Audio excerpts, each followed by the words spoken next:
この間購入した本を紹介します。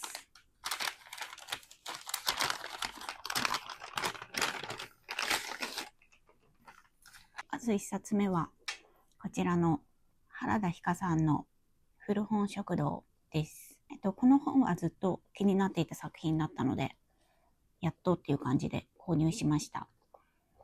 で、原田ひかさんの作品はまだ他に積読の分があるので、読むのはちょっと後回しになりそうなんですけど、ずっと買おうと決めていた作品なので買っておきました。はい。で、この裏に書いてあるところを読むと、高島珊瑚は両親を看取り、帯広でのんびり過ごしていた。そんな折、東京の神田神保町で小さな古書店を営んでいた兄の次郎が急逝。サンゴがそのお店とビルを相続することになり、単身上京した。一方、サンゴの親戚で、国文科の大学院生、美咲は、生前、次郎の元に通っていたことから、素人のサンゴの手伝いをすることに。カレー、中華など、神保町の美味しい食と思いやりあふれる人々。奥深い本の魅力がいっぱい詰まった幸福な物語。って書いてあります。購入した2冊目がこちらの作品の第2弾となる古本食堂新装開店です。裏の説明書きを読みますと、サンゴは急逝した兄の後を継いで神田神保町で小さな古書店を営んでいる親戚の美咲が右腕だ。作家希望の悩める青年や老母のために昭和に発行された婦人雑誌を探している中年女性など、様々な思いを抱えた人々がやってくる。天ぷら、うなぎ、カレー、美味しいご飯と思いやり深い人々。人生を自由に豊かにしてくれる本の魅力がたくさん詰まった極上の物語。話の内容的には、この一冊目の続きのお話なんですかね。原田ひかさんの作品を2冊購入しました。で、3冊目はこちら、新井素子さんの熊助と一緒にです。普段ミステリーは好きで読むんですけど、初めてホラーの小説を買ってみました。帯に書いてある2025年はこの熊が怖いとか、そのぬいぐるみは天使にも悪魔にもなるっていうこの帯に惹かれて買ってしまいました。これも裏の説明書きを読むと、私は悪いことなどしていないのにいつも嫌われていた。同級生、そして両親にも。そんな私を気にかけてくれるのはママの親友、優子さんと熊助だけ。悪い人は死んでしまえばいい。願うと同級生は事故に遭い、両親も死ぬ。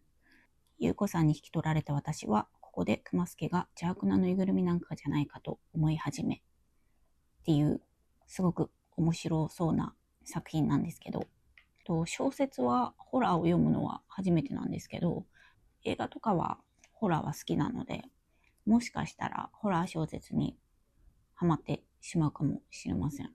もしこの作品が面白かったら、新井素子さんの別の作品も読んでみたいと思います。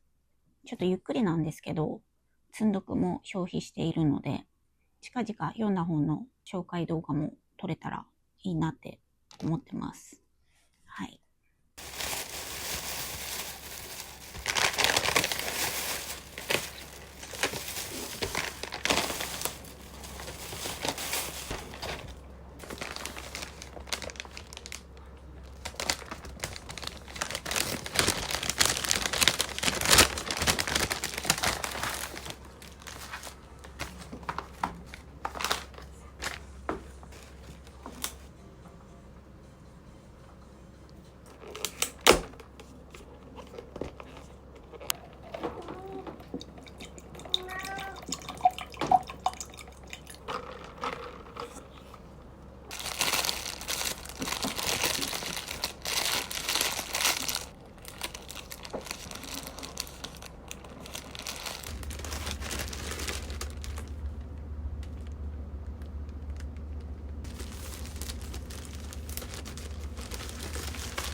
bends across the floor.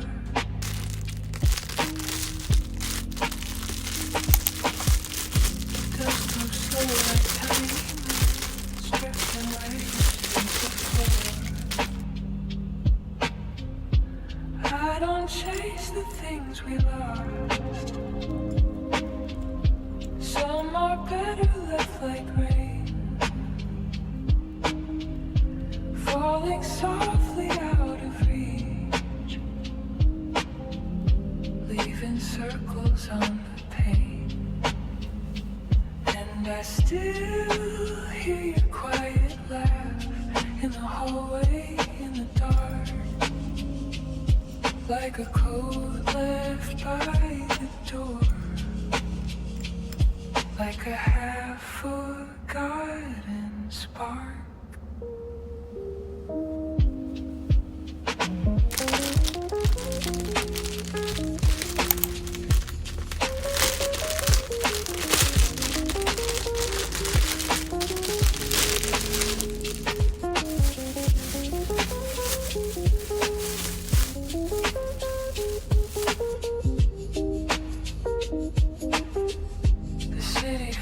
By evening train, silver wires against the blue.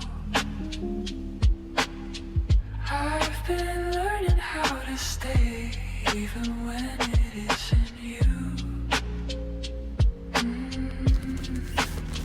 No fireworks, no grand goodbye, just your shadow near the light, turning once before the rain swallowed up the fragile night. Now the windows fill with dawn, pale and ordinary gold, and the world keeps breathing on, gentle, careful, growing.